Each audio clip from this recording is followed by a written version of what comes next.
Dans ces exercices de passage glottique, vous allez prendre conscience que vous pouvez contrôler le niveau de dilatation de votre larynx, mais aussi l'ouverture et la fermeture de vos cordes vocales, et donc le passage de l'air à l'inspire comme à l'expiration. Dans l'exercice de la gorgée brûlante, vous allez placer vos doigts de part et d'autre de votre larynx, simplement posés, et vous allez imaginer que vous venez d'avaler une gorgée de café ou de thé très chaude. Et donc, c'est très chaud à l'intérieur de la bouche et vous allez sentir la dilatation de votre gorge. Voilà, juste à l'inspiration. C'est aussi l'idée du bâillement finalement. Aidez-vous de la sensation de dilatation que vous pouvez obtenir quand vous vous installez en posture de cocher, comme ceci, avec les coudes sur les genoux. C'est une posture qui facilite la détente et donc qui va également faciliter la sensation d'ouverture des côtes à l'inspiration.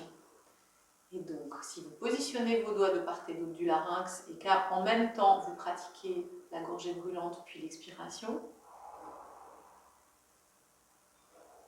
vous allez sentir ici vos côtes s'ouvrir et se refermer. Dans la gorgée suspendue, vous allez déglutir votre salive et vous allez faire un arrêt sur image au moment où tout est contracté juste avant d'avaler et où vous ressentez que le larynx est haut, tout est resserré au-dessus.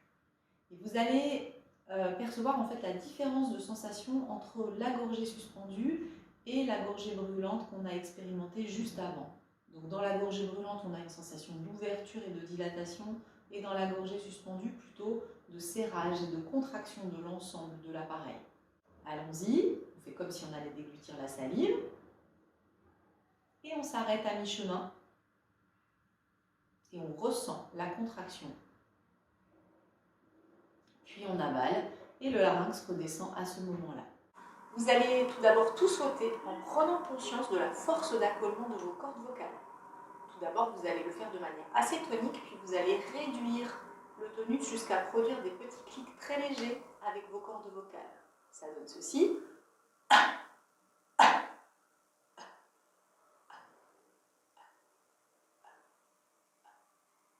Jusqu'à faire des bulles très légères avec les cordes vocales.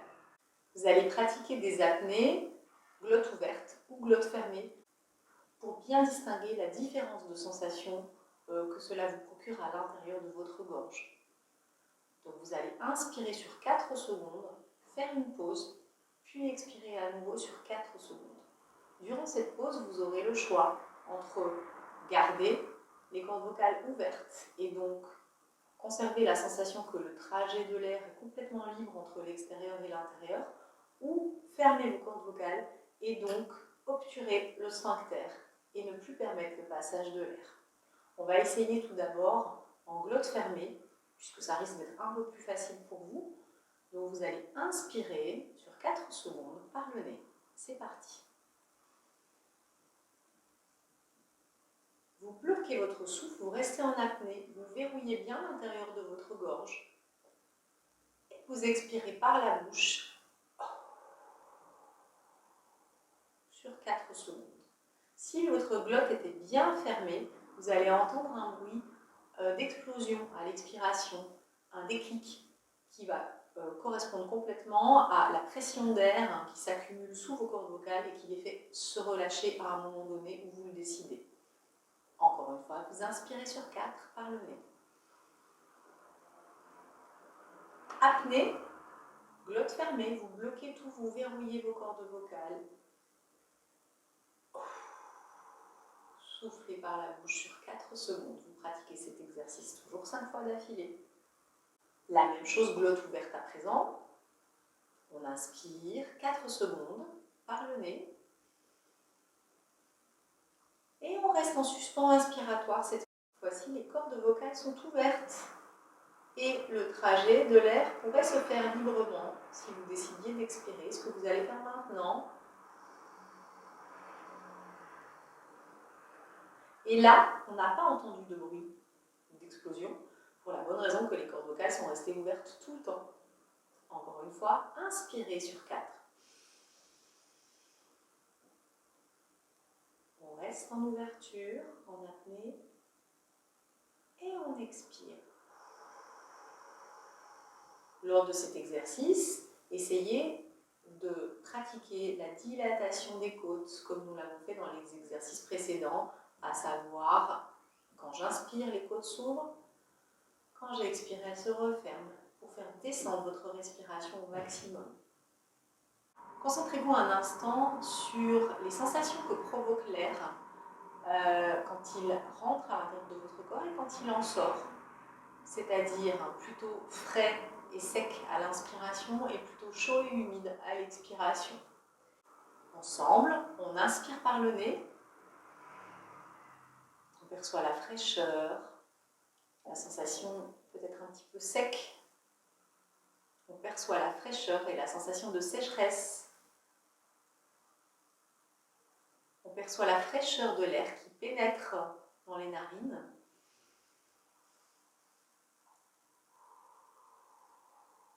Et l'air chaud et humide à l'expiration. 5 fois d'affilée pour prendre bien conscience de cette sensation de différence de température. Inspirez, expirez. Inspirez.